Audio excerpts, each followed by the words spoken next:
पाठ्यक्रम के परिभाषा के अंतर्गत जो भाषा को सीखने या सिखाने की जो विभिन्न विधियां हैं उनके बारे में और भाषा के अंतर्गत पठन के लिए कौन कौन सी विधियों का उपयोग किया जाना आज हम उसके बारे में चर्चा करने वाले हैं। तो हम बात करेंगे पढ़ना सीखने के लिए या पठन सीखने के लिए पढ़ना सीखने के लिए विधि। इसमें जो सबसे पहली विधि है पहले हम उसके बारे में चर्चा करेंगे। नंबर 1 अक्षर बोध विधि।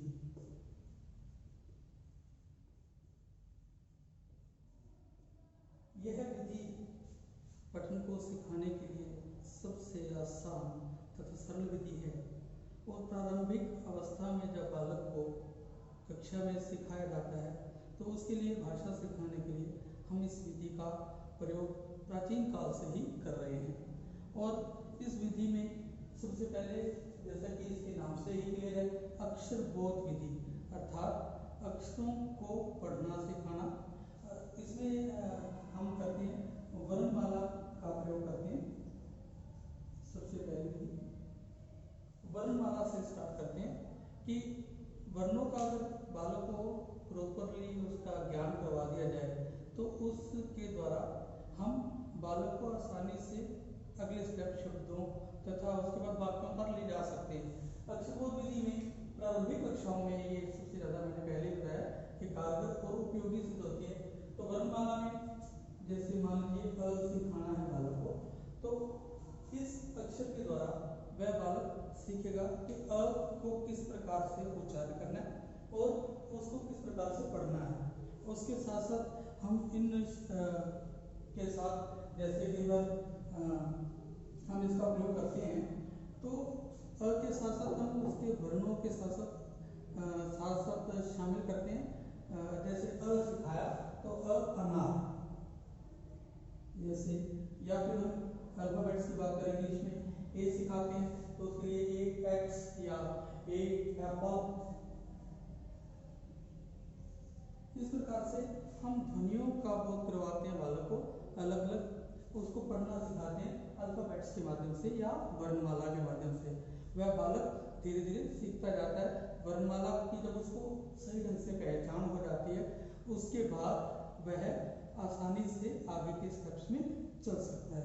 इसके साथ साथ प्रारंभिक कक्षाओं में ही दूसरी विधि जिसके द्वारा बालकों को पढ़ना सिखाया जाता है उसको बोलते हैं ध्वनि साम्य विधि।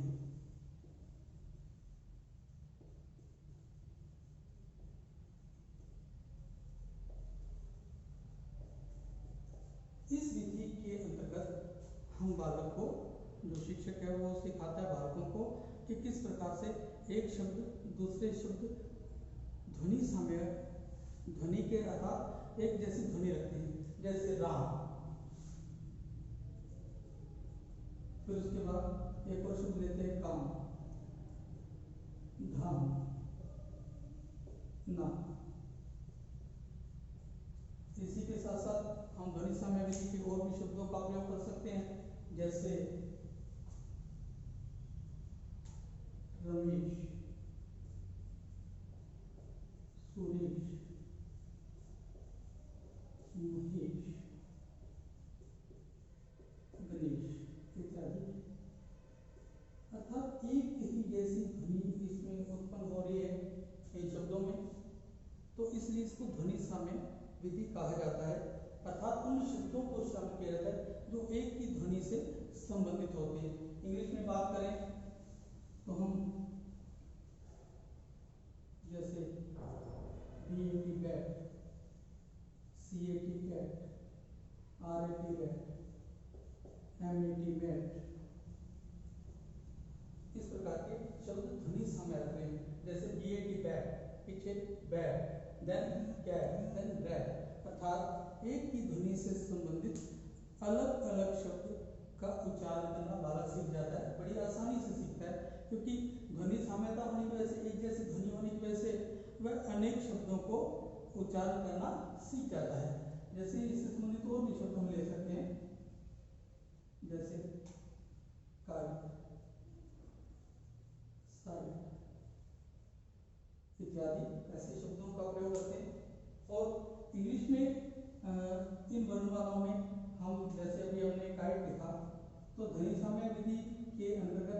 हाइट शब्द का प्रयोग करते हैं। तो बालक इसके साथ साथ यह भी सीखता है कि KIT काइट, HAGHT हाइट, तो GHT वाले शब्द भी सीख रहा है और ITE से भी इसका उच्चारण कर रहा है। तो उस बालक को यह क्लियर होता है कि अलग अलग ध्वनियां होने के बावजूद हम स्पेलिंग्स के अनुसार अलग अलग वर्णों को भी सीखते हैं। इस विधि के बाद आती है जो प्रारंभिक कक्षाओं में हम प्रयोग करते हैं, देखो व कहो विधि।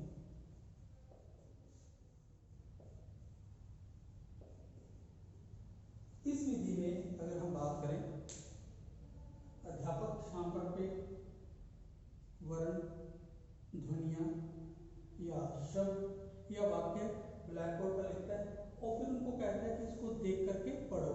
तो विद्यार्थी उसको देख करके पढ़ते हैं। जैसे मान लीजिए ब्लैक बोर्ड पे अध्यापक ने लिखा राम बाजार जाता है, तो इसको लिखने के बाद अब शिक्षक कहता है कि इसको पढ़ो, तो बालक पढ़ेंगे राम बाजार जाता है और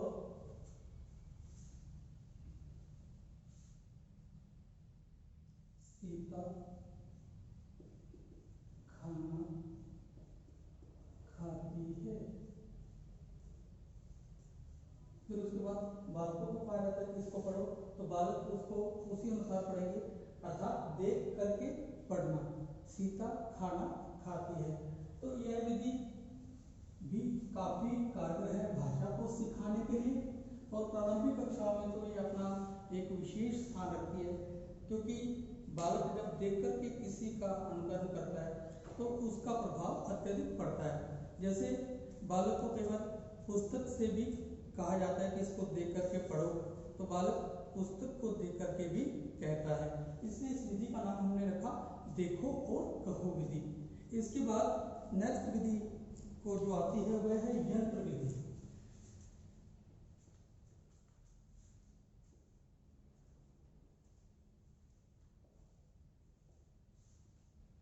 इस विधि में शिक्षक क्या करता है, ग्रामोफोन, पहले ग्रामोफोन चलते थे जिसको रिकॉर्ड प्लेयर भी कहा जाता था, ग्रामोफोन का यूज करता है।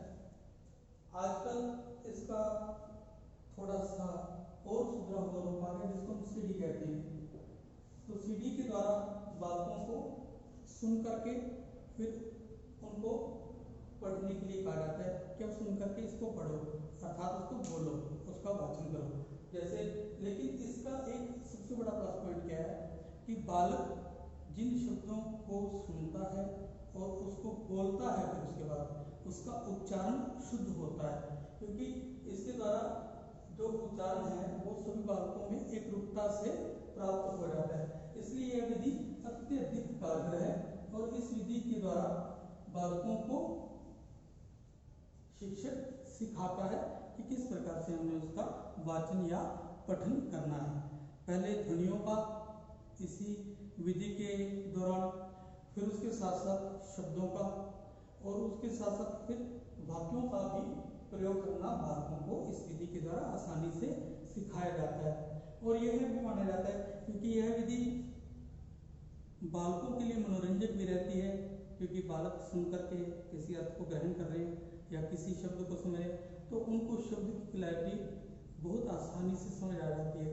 हो सकता है शिक्षक की रीजनल लैंग्वेज की वजह से अगर वह शिक्षक सिखा रहा है तो हो सकता है उसमें कहीं ना कहीं बालकों को सीखने में, शब्दों के उच्चारण करने में अलग अलग भिन्नताएं पाई जाए, लेकिन ग्रामोफोन द्वारा या सीडी द्वारा जो सिखाया जाएगा वो बालकों को एक ही रूपता में एक ही जैसे शब्दों को बोलना आसानी से सीख जाएंगे और उसके साथ साथ उसका शुद्ध उच्चारण भी बालक सीख जाएंगे। फिर उसके बाद नेक्स्ट विधि आती है समवेत पाठ विधि।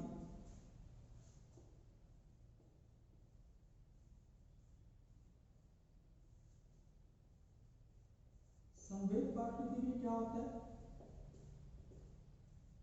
शिक्षक द्वारा छोटे छोटे पद्यांश या गद्यांश के अंश लिए जाते हैं और उसके बाद उनको गा करके एक शिक्षक पढ़ाता है। जैसे छोटी कक्षाओं में देखा जाता है, प्रारंभिक कक्षाओं में बालक को सिखाया जाता है मछली जल की रानी है, जीवन उसका पानी है, हाथ लगाओ डर जाएगी, बाहर निकालो मर जाएगी। या इंग्लिश में हम देखते हैं तो उसमें भी राइम्स का इस्तेमाल किया जाता है। जैसे Johny Johny yes papa, eating sugar no papa, telling lies no papa, open your mouth ha ha हा। तो इस विधि के द्वारा बहुत प्रभावी ढंग से बालकों को सिखाया जाता है। या गद्यांश में भी छोटे छोटे गद्यांश को लेकर के इस विधि का प्रयोग किया जाता है। और यह विधि भी अति महत्वपूर्ण रहती है बालकों को भाषा का सही उच्चारण सिखाने के लिए और उसका आगे जो विकास है, भाषा का विकास करने के लिए यह विधि भी अत्यधिक कारगर सिद्ध होती है। समवेत पाठ विधि के बाद हम नेक्स्ट विधि जो यूज कर रहे हैं वह समग्र भाषा विधि।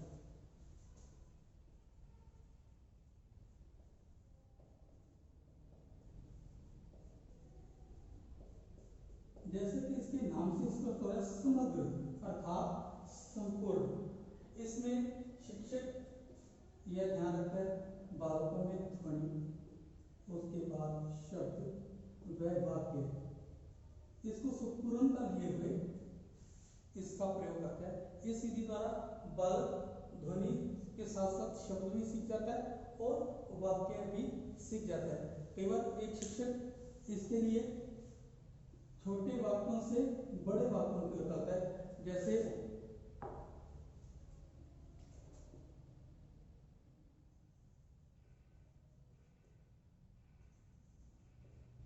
खाना खाओ, बाजार जाओ, सो जाओ, बैठ जाओ। अब इसमें शिक्षक क्या करता है, बालकों को समग्रता से सिखा रहा है। वाक्यों पहले शब्द बैठ जाओ, बैठ बैठ, आओ जाओ, ख आना खाना, ख आओ खाओ, ब आज आर बजा, ज आओ जाओ और स ओ ज आ ओ सो जाओ। तो इससे इस विधि से भाषा का विकास बालक में संपूर्णता से और समग्रता से हो जाता है। यह विधि अत्यधिक महत्वपूर्ण इसलिए भी मानी जाती है क्यों बालकों को धीरे धीरे जैसे जैसे उनकी कक्षा में बढ़ोतरी होती रहती है, कक्षा से दूसरी कक्षा, दूसरी कक्षा से तीसरी कक्षा, अर्थात उच्च प्राथमिक कक्षा तक आते आते यह विधि अत्यधिक अपने आप में महत्वपूर्ण स्थान रखती है। और बालकों को इस विधि से जो सिखाया जाता है वह उनके लिए समग्रता लिए हुए होता है और संपूर्णता लिए हुए होता है। बालक साधारणतः इन शब्दों का, इन वाक्यों का या इन ध्वनियों का प्रयोग बोल करके करता है, लेकिन पढ़ते वक्त उस बालक को अक्षरीय ज्ञान के साथ साथ शब्द ज्ञान और शब्द ज्ञान के साथ साथ उसके अंदर वाक्य ज्ञान की भी वाक्य ज्ञान का बोध होता है, क्योंकि समग्रता लिए हुए यह विधि है।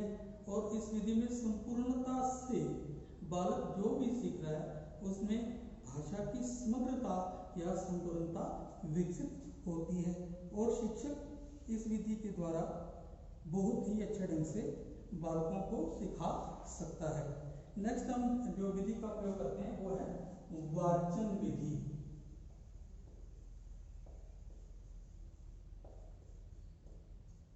इस विधि के अनुसार पहले शिक्षक आदर्श वाचन करता है, चाहे वह गद्य पाठ पढ़ा रहा है, किसी नाटक विधा को पढ़ा रहा है या किसी प्रस्ताव को पढ़ा रहा है। पहले उसका आदर्श वाचन करता है, फिर बालक उसका अनुकरण वाचन करते हैं, अर्थात शिक्षक के द्वारा किए गए आदर्श वाचन के अनुसार उसका अनुकरण वाचन। एक बालक को कह दिया जाता है अब इसको अपने अनुसार पढ़ो, तो फिर उसके बाद सब बालकों को कहा जाता है कि धीरे धीरे करके सब बालक इसको बोल करके पढ़ो। तो यह विधि भी अपने आप में बहुत महत्वपूर्ण है। यह माध्यमिक कक्षाओं तक आते आते बालक इस विधि का प्रयोग करता है और इस विधि के द्वारा बालक के अंदर भाषा को सीखने के गुण अपने आप स्वतः ही विकसित हो जाते हैं।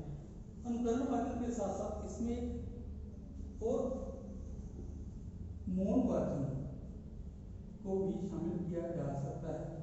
मौन वाचन अर्थात बालक किसी भी पुस्तक को मौन होकर के पढ़ता है तो उसकी पढ़ने की गति में भी तीव्रता आती है, क्योंकि उससे इस विधि का ये फायदा है कि इस विधि के द्वारा 3 स्टेप्स में ये विधि चल रही है। इस विधि में अध्यापक द्वारा जो आदर्श वाचन किया गया है और स्टूडेंट्स उसके द्वारा किए गए आदर्श वाचन के अनुसार पढ़ना सीख के अनुकरण वाचन करते हैं। अनुकरण वाचन या सस्वर वाचन में उसको कहा जाता है, अर्थात बोल करके उसको वाचन करते हैं। और तीसरे स्टेप में आकर के बालक इसमें मौन वाचन भी सीख जाते हैं, अर्थात वह बालक मौन रह करके उसको आत्मसात भी करते हैं और उसका अर्थ ग्रहण भी करते हैं। जब उसके अंदर यह विधि के द्वारा अपने आप स्वतः ही वाचन का गुण विकसित हो जाता है, अर्थात उसको किसी पुस्तक को पढ़ना या किसी वाक्य को पढ़ना और शुद्धता के साथ पढ़ना उसमें विकसित हो जाता है। अब नेक्स्ट जो बात करते हैं, पूर्व भाषाई ज्ञान को नए भाषाई ज्ञान के साथ जोड़ना।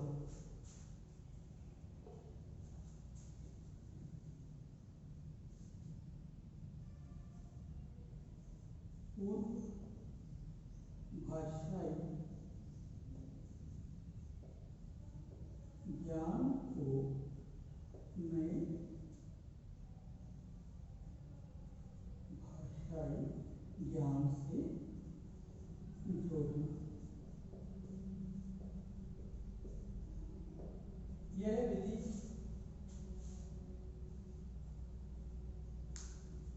अपने आप में एक विशेष स्थान रखती है, क्योंकि इस विधि के द्वारा बालक में नए ज्ञान को विकसित करने के लिए अत्यधिक आवश्यक भी होती है और बालक आसानी से, क्योंकि उसका पूर्व ज्ञान से रिलेशन है, वो पूर्व ज्ञान से संबंधित उसको पढ़ाया जा रहा है।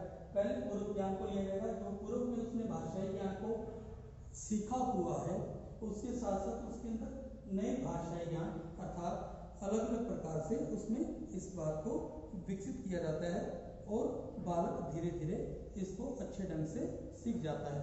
तो इन विधियों के अंतर्गत बालक को पढ़ना सीखने के लिए अत्यधिक प्रोत्साहित किया जाता है और एक भाषाई शिक्षक इन विधियों का अलग अलग समय में अलग अलग ढंग से प्रयोग करके बालकों में भाषाई ज्ञान को पूर्णतः विकसित कर देता है और बालकों को इस योग्य बना देता है कि वह अपनी भाषाई ज्ञान के प्रति पूरी तरह से संपूर्ण हो पाए और अपने भाषाई ज्ञान को अपने द्वारा जो सीखा गया भाषा का ज्ञान है उसको पूर्ण रूप से सीख पाते हैं। और इसके साथ साथ बालकों में इन विधियों का अलग अलग विधियों का प्रयोग करने से प्रारंभिक अवस्था से जब बालक धीरे धीरे बड़ा होता है तो इन विधियों का अलग अलग रूप में प्रयोग करके और इन विधियों को अलग अलग कक्षाओं में प्रयोग करके बालकों में इन विधियों के द्वारा भाषा को अति हम कह सकते हैं संपूर्णता की ओर लेके चलता है और बालक के अंदर यह गुण भी विकसित करता है कि उनके अंदर हेजिटेशन भी खत्म हो जाती है और इन विधियों के द्वारा वह बालक इतना निपुण हो जाता है कि वह समग्र भाषा का ज्ञान करना सीख जाता है और धीरे धीरे इन विधियों द्वारा उसमें अपने आप स्वानुभव द्वारा जो पढ़ना है वह विकसित हो जाता है, अर्थात इतना प्रशिक्षित हो जाता है वह बालक इन विधियों द्वारा कि बालक अपने आप स्वयं भी उसका अध्ययन करना सीख जाता है। अब हम बात करेंगे पढ़ने की प्रक्रिया के बारे में, द प्रोसेस ऑफ रीडिंग।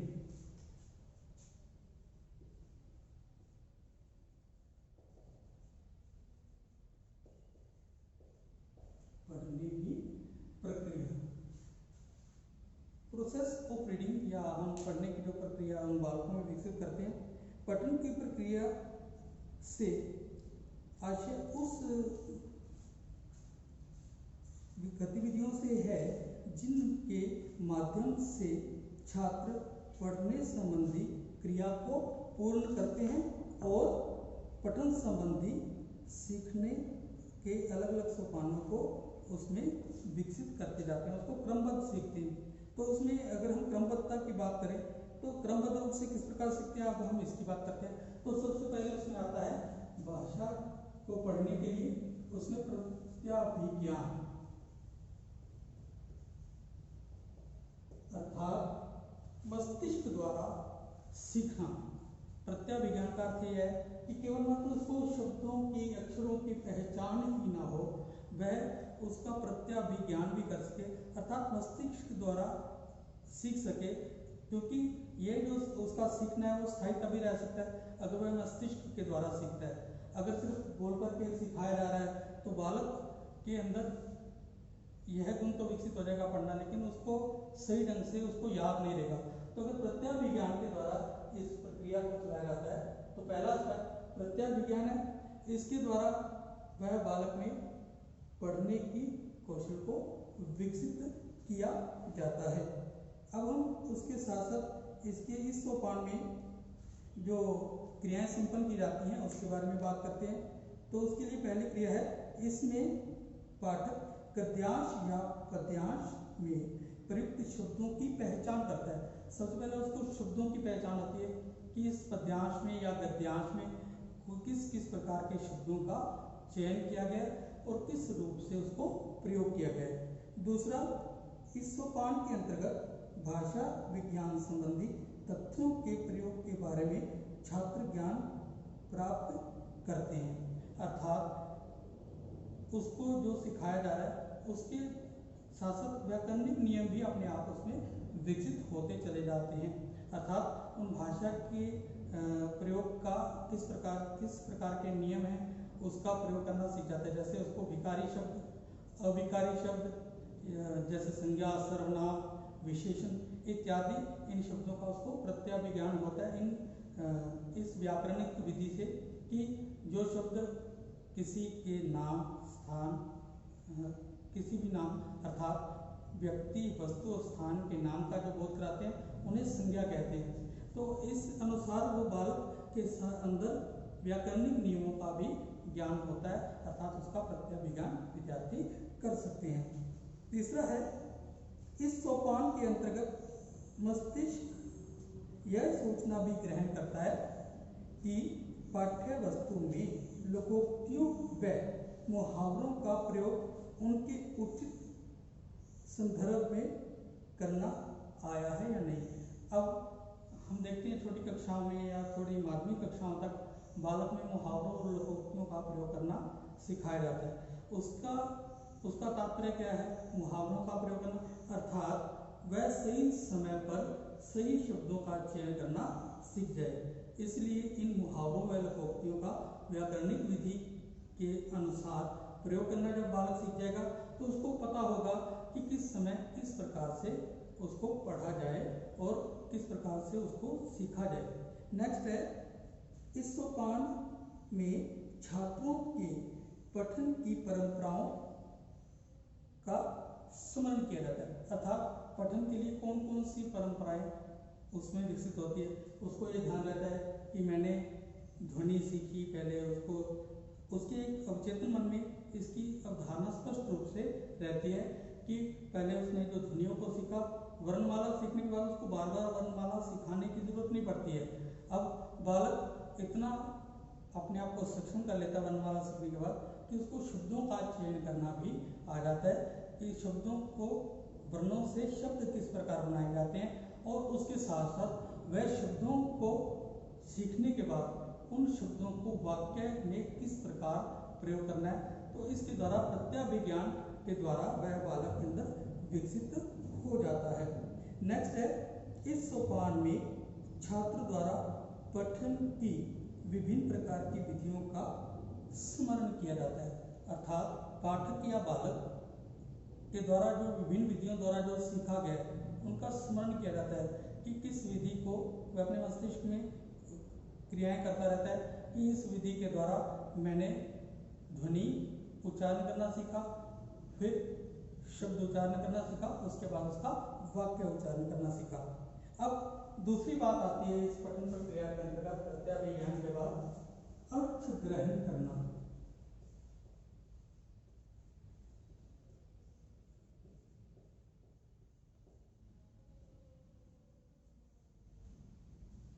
पढ़ने की प्रक्रिया के अंतर्गत उसमें साथ साथ यह भी क्लियर होता रहता है कि किस प्रकार से उसका अर्थ ग्रहण करें, अर्थात केवल मात्र उसको पढ़ना ही नहीं आया, चाहे उसने शब्दों को पढ़ा चाहे उसने वाक्यों को पढ़ा, उसका अर्थ ग्रहण करना भी बालक इसके अनुसार सीख जाता है। और अब हम बात करते हैं कि इसके अंतर्गत कौन कौन सी क्रियाएं आती हैं। इस सोपान में छात्र द्वारा भाषा के अनुसार पठन की क्रिया संपन्न होती है और छात्र भाव ग्रहण करते हुए पठन संबंधी क्रियाओं को पूर्ण करते हैं, अर्थात उनमें यह विकास भी होता है कि उनको जो भी उन्होंने पढ़ा है कि उसका अर्थ क्या है। चाहे उसको पद्यांश पढ़ाया जा रहा है शिक्षक के द्वारा, उसके अर्थ क्लियर होंगे, उसका सरलाभ किया जाता है। तो सरलाभ क्यों किया जाता है? क्योंकि उसमें इसका अर्थ ग्रहण करने की योग्यता भी विकसित हो जाए। इसके साथ साथ इसी सोपान में छात्रों द्वारा पाठ्य वस्तु में समाहित संयुक्त वाक्य एवं संयुक्त वाक्यों का अर्थ समझते हुए पठन कार्य किया जाता है। इसमें उसके अंदर संश्लेषण और विश्लेषण, अर्थात उसको सिंथेसाइज और उसको एनालाइज करना सीख जाता है कि किस प्रकार से उसने जो शब्द सीखे हैं, जो वाक्य सीखे हैं, कि उसको किस रीति से उसका प्रयोग कर सकता है। क्योंकि उसको जब तक अर्थ ग्रहण नहीं होगा, केवल मात्र उसने पढ़ा, पढ़ने के बाद उसका अर्थ ग्रहण नहीं हुआ, तो वो ज़्यादा उसके लिए कारगर सिद्ध नहीं होगा। इसके साथ साथ इस सोपान में रुचिपूर्ण पठन की क्रिया विकसित होती है। अब जब उसको अर्थ समझ में आता है, किसी भी कहानी को पढ़ रहा है या वो उसके द्वारा किसी भी कविता को पढ़ा जा रहा है, जब उसका अर्थ ग्रहण होगा तो उसकी रुचि उसके साथ संबंधित होगी, उसके अंदर रुचि विकसित होगी कि मुझे पढ़ना चाहिए, उसमें एक रुचि विकसित हो जाएगी उसकी। क्योंकि रुचिकर इसलिए होगा क्योंकि उसका अर्थ समझ में आ रहा है कि उसमें क्या कहा जा रहा है। मान लीजिए अगर उसको अर्थ क्लियर नहीं है तो उसमें पढ़ तो रहा है विद्यार्थी या बालक, लेकिन उसमें अर्थ ग्रहण करने की योग्यता विकसित जब हो जाती है तो उसके द्वारा जो भी सीखा जा रहा है उसके लिए वह अत्यधिक रुचिपूर्ण रहता है। नेक्स्ट, इस सोपान के अंतर्गत छात्र तर्क व चिंतन का सहारा लेता है। बालक के अंदर जब पढ़ने के दौरान उसको अर्थ ग्रहण करना रहता है तो उसका चिंतन करना सीखता है कि इस पाठ में, प्रस्तुत पाठ में जो भी कुछ सिखाया जा रहा है, जो भी कुछ बताया जा रहा है, वह उसके प्रति चिंतन करता है कि इसकी आवश्यकता क्या है। जैसे बालकों को कहानी पढ़ाई जा रही है, मैं एक उदाहरण देना चाहूँगा। लालची कुत्ता की कहानी पढ़ाते हैं हम, या प्यासा कौवा की कहानी पढ़ाते हैं, तो उस कहानी के अंदर उसका चिंतन करता है और उसके साथ उसमें तर्क विकसित होता है। उसकी बुद्धि इतनी विकसित हो जाती है कि उसके प्रति उसका चिंतन, क्योंकि उसको अर्थ जब तक ग्रहण नहीं होगा, केवल मात्र एक कहानी पढ़ा दी जाए कि एक कौवा प्यासा था, वो इधर उधर उड़ करके भटकता हुआ पानी की तलाश में गया और अचानक उसने देखा कि एक जगह पर घड़ा रखा हुआ है और घड़े में थोड़ा सा पानी है। अब उसने अपनी चोंच डाली और उस पानी तक पहुंच नहीं पाया, तो उसने देखा, उसने अपनी युक्ति लगाई, इधर उधर देखा तो देखा कुछ कंकर आसपास पड़े हुए हैं।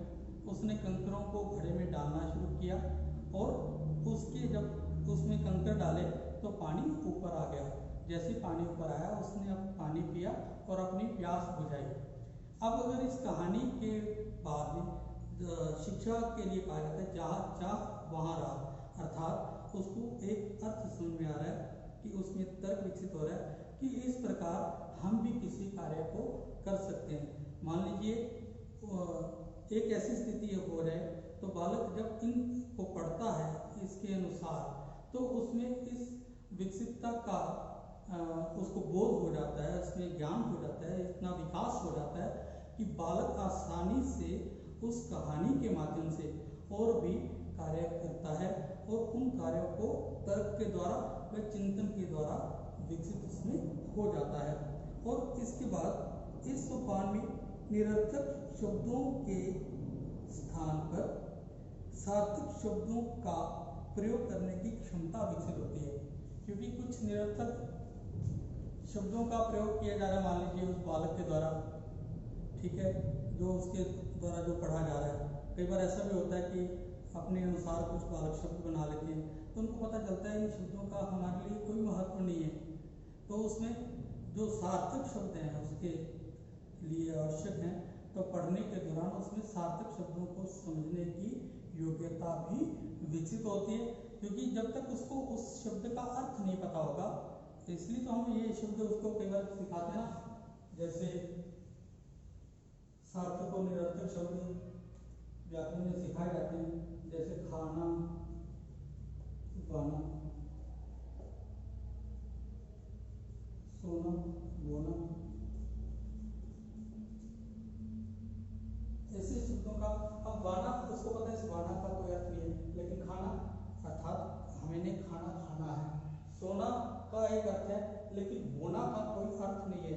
तो उस बालक में जब इस के अर्थ ग्रहण करने की योग्यता आती है तो उसको समझ में आता है ये जो शब्द है निरर्थक है, उसका कोई भी यूज नहीं है, यूजलेस है उसके लिए। लेकिन ये जो दो शब्द पहले उसके पीछे जो दो शब्द लगे हैं उसके लिए तो वो निरर्थक है, उसके लिए कोई आवश्यकता नहीं है। लेकिन हाँ, खाना और सोना दो जो शब्द हैं उनका एक अर्थ है और उस अर्थ को समझ करके विद्यार्थी उनका प्रयोग करना सीख जाते हैं। तो इस प्रकार से इस के दूसरे सोपान में विद्यार्थी अर्थ ग्रहण करने की उसमें योग्यता विकसित हो जाती है। तीसरा, पढ़ने की प्रक्रिया में मूल्यांकन।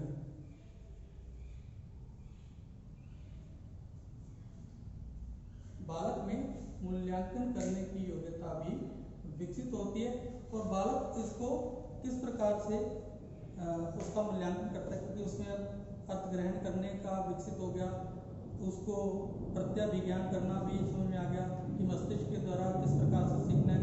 फिर जब वो प्रत्याभिज्ञान के साथ अर्थ ग्रहण करना सीखता है तो उसमें मूल्यांकन की योग्यता भी विकसित होती है कि पढ़ने के दौरान उसने क्या क्या पढ़ा और उसके लिए क्या औचित्यपूर्ण है और क्या उसके लिए निरर्थक है, उसकी समझ विकसित हुई। तो उसका जब मूल्यांकन करते हैं तो मूल्यांकन के दौरान बालक के अंदर यह गुण विकसित हो जाता है कि वह भाषा के प्रति इतना अपने आप को परिपक्व कर लेता है कि उस भाषा को अच्छे प्रकार से सीख जाता है। और इसके दौरान अगर उसके अंदर मूल्यांकन की योग्यता विकसित हो जाती है तो उसके बाद पढ़ने की प्रक्रिया में नेक्स्ट है अनुप्रयोग।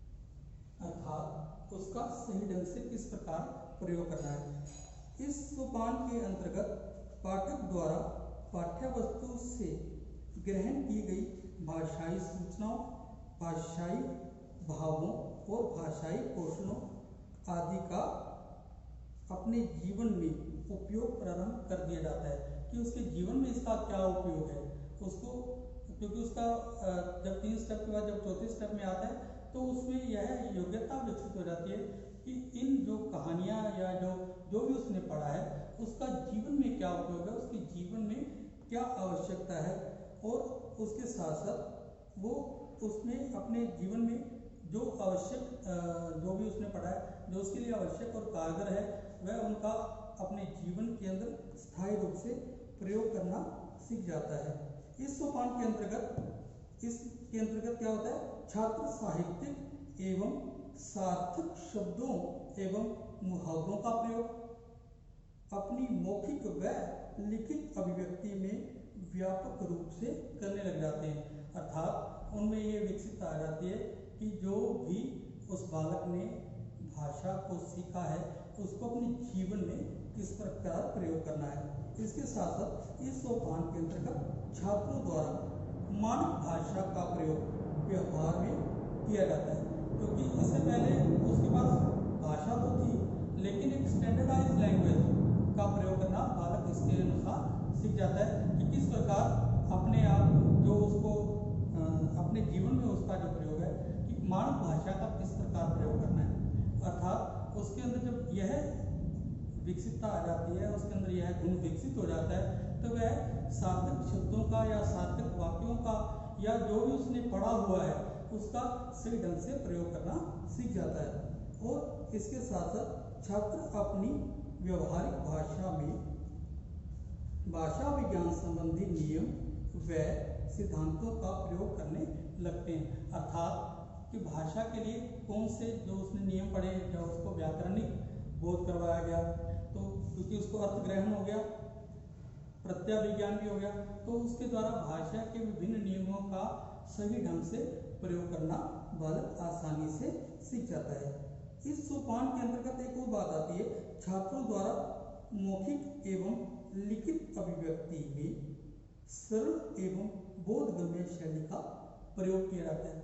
अब बालक अगर कहीं मौखिक अभिव्यक्ति कर रहा है, क्योंकि उसको भाषा का सही ढंग से ज्ञान हो गया, उसको पढ़ना सही ढंग से आ गया, अब उसका मौखिक प्रयोग किस प्रकार से करना है और लिखित रूप में उसको किस प्रकार से प्रस्तुतिकरण करना है, इसकी भी उसमें विकसितता आ जाती है।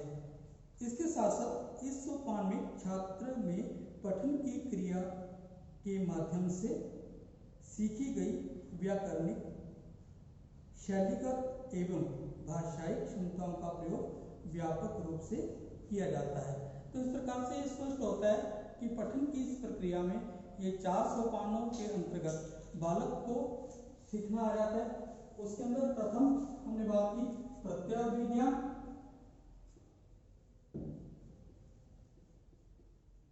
देन उसके बाद हमने बात की अर्थ ग्रहण,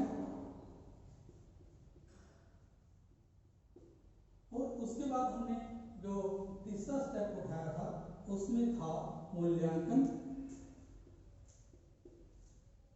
और मूल्यांकन के बाद उसका अनुप्रयोग। अर्थात जब पढ़ने की इस प्रक्रिया के दौरान चलता है, बालक उस भाषा को सही ढंग से प्रयोग करना सीख जाता है कि अपने दैनिक जीवन में किस प्रकार से अपने आप को एक सभ्य समाज में रख पाए, और उसको सभ्य समाज में किस प्रकार से इस प्रक्रिया के दौरान अपने आप को सही ढंग से उस भाषा का प्रयोग करना है।